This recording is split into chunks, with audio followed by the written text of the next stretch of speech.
Let's talk about scales, baby. Here at Discover Deadly. Let's talk about all the different types of scales that you might see. Let's talk about it. Let's talk about scales.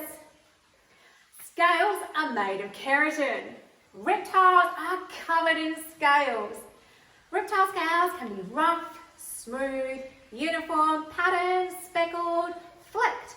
They can vary in shape and size. Some can even change to suit the environment. Let's go have a look at some reptile scales. Here's Pixie, our Pilbara olive python. She has beautiful, shiny, smooth scales. You might be able to see some of that iridescence.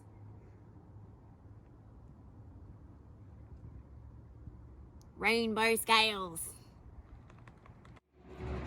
Prince Fred is our rough-scaled python, so he has keeled scales. There are ridges on top of the scales that run lengthways, and his scales are quite dull rather than iridescent and shiny.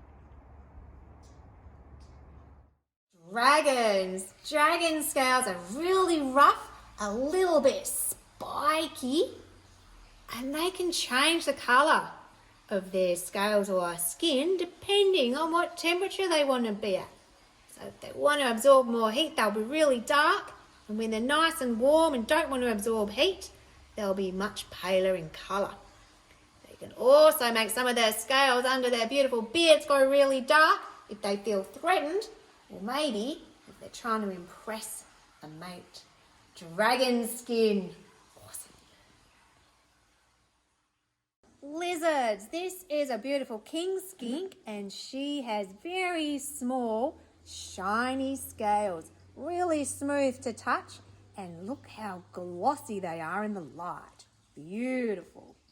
Crocodiles' scales have tiny receptors on each and every scale called integumentary sensory organs. These sense changes in temperature and movement. Croc scales are very soft to the touch. Turtles have scales that are called scutes. They are hard and form part of their skeleton. They look shiny in the water, but out of the water, when they're dry, they look very dull. Thanks for tuning in. Just remember, no snake is dangerous if you leave it alone.